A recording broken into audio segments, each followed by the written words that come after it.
করতেছো? ভাবতেছি কি হচ্ছে মাকে বাবা হচ্ছে ফুল গিফট করছে, মা খুশি হইছে আর বাবা লজ্জা ওই দিকে তাকাইছে। মায়ের জন্য অঝরে কেঁদেই যাচ্ছে ছোট পর্দার জনপ্রিয় অভিনেতা জাহের আলভী ও তার স্ত্রী ইকরার ছেলে রিজিক। দূরে নিয়েও রিজিককে তার মায়ের কথা ভোলাতে পারেনি আলভীর পরিবার। এ যে নারী ছেঁড়া ধন, এ যে মায়ের বাঁধন। এ বাঁধন ছিন্ন করবে পৃথিবীতে এমন কেউ নেই, এমন কারো শক্তি নেই। কাঁদতে কাঁদতে রিজিকের পুরো জীবনটাই কেটে যাবে। সবাই এই বাচ্চা ছেলেটার জন্য কেঁদে চলেছে আর আফসোস করছে। কি সুন্দর ফুটফুটে এই বাচ্চাটার ভবিষ্যৎ মুহূর্তেই শেষ হয়ে গেল। এর চেয়ে হৃদয় বিদারক দৃশ্য আর কি হতে পারে। মা মারা গেছে, অথচ এই ছোট্ট ছেলেটা কিছুই জানে না। আর কখনো মায়ের মুখ সে দেখতে পারবে না। বেলা 1টার দিকে ইকরার নিথর দেহ নামিয়ে যখন হাসপাতালে নেওয়া হয়, তখন ছোট্ট রিজিক এসে জিজ্ঞেস করে, মা তুমি কথা বলো না কেন, তোমার কি হয়েছে?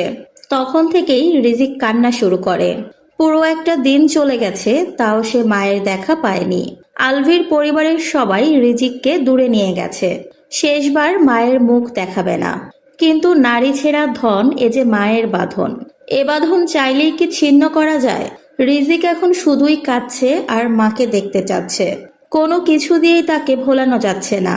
মায়ের সাথে কত সুন্দর সুন্দর ভিডিও এখনো নেট মাধ্যমে আছে, যা দেখলেই কান্না চলে আসে। রিজিককে নিয়ে কত স্বপ্ন দেখেছিল ইকরা। 2 দিন আগে যখন ভূমিকম্প হয়, তখন ইকরা বলেছিল, ভূমিকম্প হচ্ছে কিন্তু আমার একটুও ভয় নেই, কারণ আমার ছেলেটা এখন বাহিরে আছে, ও এখন নিরাপদে আছে। আহা সন্তান, আহা মায়া। নিজেকে শেষ করে দেওয়ার আগে ইকরা শুধু ছেলের কথাই ভেবেছিলেন। কিন্তু শেষ সময় হয়তো ইকরা ভেবেছিলেন তিনি না থাকলে আলভী মুক্তি পাবে। আলভীকে তিনি চিরদিনের মতো মুক্ত করে দিয়ে গেছেন। মাকে ছাড়া রিজিকের দিন কাটছে না। বারবার জিজ্ঞেস করছে, আমার মা কখন আসবে, আমি আমার মায়ের কাছে যাব। এই কথার উত্তর এখন পৃথিবীর কারো কাছেই নেই। ভিউয়ার্স, মায়ের জন্য এই আহাজারি করা রিজিকের জন্য আপনাদের মন্তব্য কি? কমেন্ট বক্সে জানিয়ে যেতে পারেন।